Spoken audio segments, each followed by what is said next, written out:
नहमदुहु व नुसल्ली अला रसूल करीम अम्मा बाद।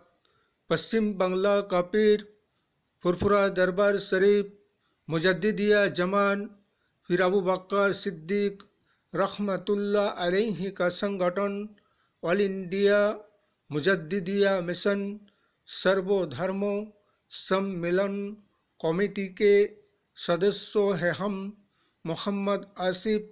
इसके अलावा सर्वो भारतीयों जातीय कांग्रेस का भी सदस्यों हैं हम।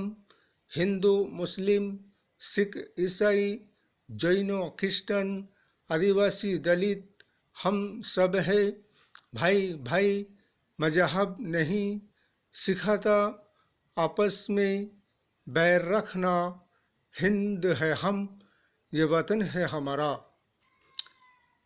इसलिए तो कहते हैं कि सच्चाई छुप नहीं सकता है बनावट के वसूलों से, और खुशबू आ नहीं सकता है कागज़ के फूलों से। बेईमान कभी ईमानदार नहीं हो सकता है और ईमानदार कभी बेईमान नहीं हो सकता है। इसलिए कि बेईमानों का काम है बेईमानी करना और किसी भी तरीक़ा से अपने मकसद और उसूलों के लिए कुछ भी करते रहना और कुछ भी करना, चाहे इलेक्शन और चुनाव हो, चाहे विपक्ष के नेताओं पर निशाना साधना हो। इसीलिए कि जैसे कि नरेंद्र मोदी साहब का सरकार पिछले 5 राज्यों के इलेक्शन व निर्वाचन में जो भी धांधली और गड़बड़ी पाया गया है, जैसे कि ठप्पा बैलेट पेपर के वोटों में कांग्रेस जीत रहे थे और जैसे ही ईवीएम का मतगणना शुरू हुआ उसमें कांग्रेस को हार का सामना करना पड़ा। इसलिए कि ईवीएम में तो गड़बड़ी है ही है।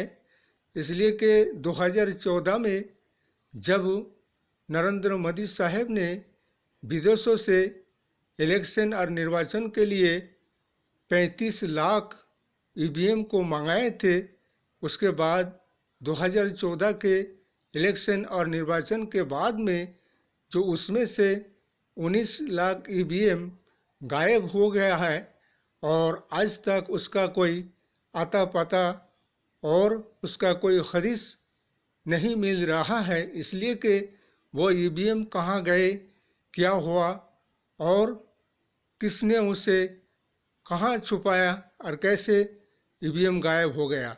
इसलिए इसे निर्वाचन चुनाव आयोग को, निर्वाचन कमीशन को इसकी ख्याल और फिक्र और गौर होना चाहिए और इन पर तदंत होना चाहिए।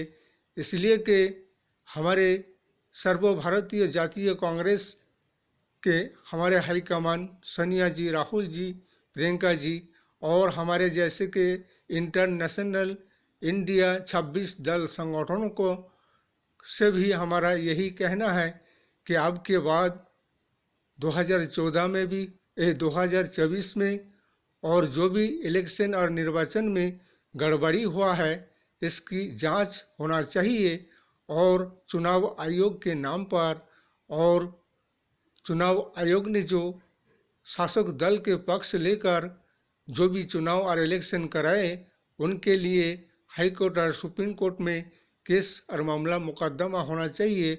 और डीवाई चंद्रचूड़ साहब से हमारा यही कहना है कि ईवीएम को अब हटाना पड़ेगा और ईवीएम हटाओ और बैलेट पेपर ठप्पे से वोट कराओ।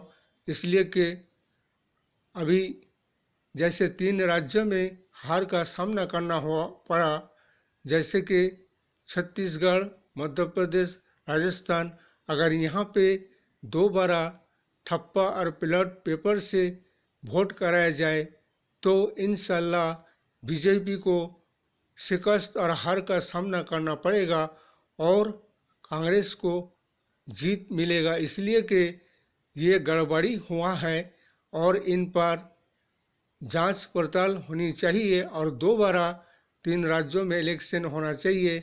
इसलिए हमारे 26 दल संगठनों से, इंटरनेशनल इंडिया से और सर्वभारतीय जातीय कांग्रेस से यही कहना है कि ईवीएम का बाइकाट करना है अब के इलेक्शन में, और फिर इन 3 राज्यों में दोबारा इलेक्शन और निर्वाचन की दावी और प्रस्ताव रखना है और सुप्रीम कोर्ट के मजिस्ट्रेट के पास इन सारे सबूतों को और ये ईवीएम में गड़बड़ी की, धांधली की सारे रिपोर्ट को पेश करना है और इनके खिलाफ मामला मुकदमा दर्ज करना है।